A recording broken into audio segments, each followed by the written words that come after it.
আজ আমি তোমাদের দোকানের মতো নরম পাকের কালাকাঁদ মিষ্টির রেসিপি দেখাবো। খুব সহজ একটা মিষ্টির রেসিপি, যে কেউ বাড়িতে খুব সহজেই বানিয়ে নিতে পারবে আর খেতে দোকানের থেকেও ভালো হবে। নমস্কার বন্ধুরা, আমার রান্নাঘরে সবাইকে স্বাগত। আজকে আমি বানাবো কালাকাঁদ মিষ্টি। তো চলো দেরি করবো না, কিভাবে বানিয়েছি সেটা দেখে নিই। প্রথমেই আমি গ্যাসে কড়াই বসিয়ে দিয়েছি, দিয়ে এখানে 1 লিটার দুধ নিয়েছি। 1 লিটার দুধ দিয়ে এই মিষ্টিটা তৈরি করব। আর তোমরা চাইলে এখানে কম দুধ দিয়েও তৈরি করতে পারো, অথবা আবার এর থেকে বেশি দুধ দিয়েও তৈরি করতে পারো। আমি এখানে 1 লিটার দুধ নিয়েছি। দুধটাকে ভালো করে প্রথমে জাল দিয়ে নিয়েছি। জাল দিয়ে নেওয়ার পরে তারপরে বেশ যখন একটু ফুট এসে যাবে তখন আমি একটু ভিনিগার দিয়েছি, অর্থাৎ এই 2 চামচ মতো ভিনিগার দিয়েছি। ভিনিগারটা দিয়ে তারপরে ভালো করে এটা একটুখানি নেড়ে চেড়ে দেবো। নেড়ে চেড়ে দিলেই ছানা তৈরি হয়ে যাবে। ছানা তৈরি করার মধ্যে কোনো একদম আহামরি কোনো কিছু নেই, যে কেউ ছানাটা তৈরি করে নিতে পারে আর ছানাটা খুব ভালোভাবেই তৈরি হয়ে যায়। আমি এখানে ভিনিগার দিয়ে তৈরি করেছি, তোমরা চাইলে এখানে লেবু অথবা দই দিয়েও তৈরি করে নিতে পারো। এটা যে কোনো কিছু দিয়েই তৈরি করলে মিষ্টিটা কিন্তু ভালোই হয়, খুব একটা খারাপ হয় না কিন্তু, বা স্বাদের কোনো হেরফের হবে না। এখন ছানাটাকে ভালো করে দুবার জল দিয়ে ভালো করে ধুয়ে নিচ্ছি, কারণ ছানাটা যেহেতু আমি ভিনিগার দিয়ে ছানাটা কাটিয়েছি, সেহেতু একটু মিষ্টিটা ছানাটা ভালো করে যদি না ধুই তাহলে ছানার মধ্যে কিন্তু টকটক ভাবটা থেকে যাবে। তখন মিষ্টিটা তৈরি করব, তখন মিষ্টিতেও এই টকটক ভাবটা থেকে যাবে, তখন মিষ্টিটা খেতে ভালো লাগবে না। তাই ভালো করে এখনই ভালো করে কিন্তু জল দিয়ে ভালো করে ধুয়ে দিতে হবে।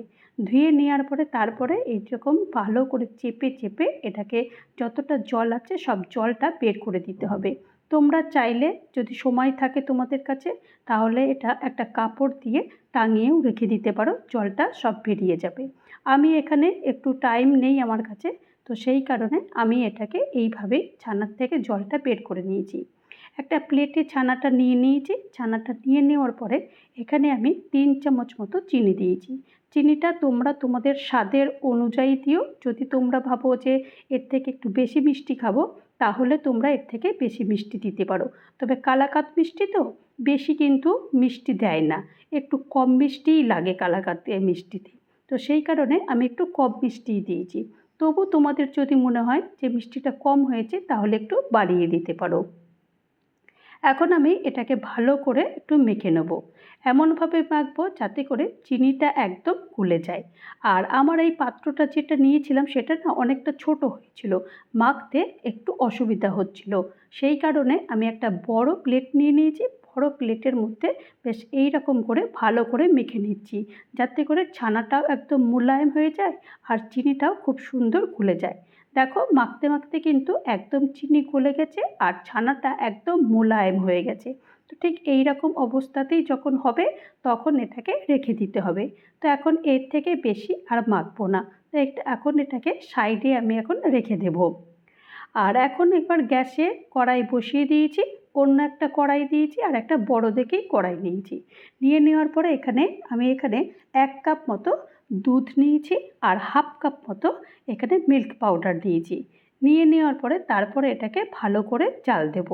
একটুখানি ভালো করে জাল দেব, একটুখানি এটা একটু ক্ষীর মতো একটু বানিয়ে নেব, বা দুধটা একটু ঘন করে নেব। এরপরে দুধটা ঘন করে নিলে তাহলে খেতে আরও মিষ্টিটা ভালো লাগবে। তো এখন দুধটা যতক্ষণ পর্যন্ত না একটুখানি ঘন হয় ততক্ষণ পর্যন্ত এইভাবে একটু নাড়িয়ে নেব। কখনো ফুল ফ্লেম দেবো, কখনো মিডিয়াম ফ্লেম দেবো, এইভাবে কম ফুল ফ্লেম বা মিডিয়াম ফ্লেম এইরকম দিয়ে কম বাড়িয়ে এইরকমভাবে করে করে তারপরে এই দুধটাকে একটু ঘন করে দিতে হবে। দুধটা যখন বেশ একটু ঘন হয়ে যাবে তখন আমি যে ছানাটা মেখে রেখে দিয়েছিলাম সেই ছানাটা দেব। তো দেখো এখন কিন্তু বেশ কিন্তু দুধটা ঘন হয়ে গেছে। ঘন হয়ে যাওয়ার পর তারপর যে ছানাটা মেখে রেখেছিলাম সেই ছানাটা পুরোটাই এখন দিয়ে দিচ্ছি। ছানাটা দিয়ে দেওয়ার পরে এখন এটাকে ভালো করে নাড়তে হবে, একদম যেন নিচে লেগে না যায়। আর এই সময় আঁচটা কিন্তু একদম কম করে দিতে হবে, কারণ বেশি করে দিলে নিচে কড়াইয়ের নিচে লেগে যাবে, তখন মিষ্টিটা আর ভালো হবে না, তো কেমন একটা পোড়া পোড়া গন্ধ বেরোবে। সেই কারণে আঁচটা কিন্তু একদম কম আঁচে করে এটাকে করতে হবে। তো দেখো কম আঁচে করে করতে করতে কিন্তু অনেকটাই দেখো শুকিয়ে গেছে। তো এখন কড়াই থেকে কিন্তু ছেড়ে আসছে, এর থেকে বেশি আর এটাকে পাক দেব না। তো আমি এখন আমি এখানে কেক টিন নিয়ে নিয়েছি, কেক টিনের মধ্যে একটুখানি মানে তেল লাগিয়ে নিয়ে আমি বাটার পেপার দিয়ে দিয়েছি। দিয়ে দেওয়ার পরে তারপরে এইটার মধ্যে আমি সেট করব। তোমরা যে কোনো কিছুর মধ্যে সেট করতে পারো। আমি এখানে এটা দিয়ে দিয়েছি, দিয়ে একটু ভালো করে সেট করে নিচ্ছি। সেট করে নেওয়ার পরে একটুখানি স্বাদের জন্য একটুখানি এই পেস্তার কুচি দিয়ে দিচ্ছি, দেখতেও ভালো লাগবে আবার খেতেও একটু ভালো লাগবে। তো এইরকমভাবে অল্প করে একটু পেস্তার কুচি দিয়ে দিচ্ছি, আর চাপ দিয়ে দিচ্ছি যাতে করে একদম পেস্তার কুচিগুলো পুরো কালাকাঁদ মিষ্টির মধ্যে বসে যায়। এখন এইভাবেই এটাকে রেখে দেবো, একটু ঠান্ডা হলে এটা একটু ফ্রিজে রেখে দেবো।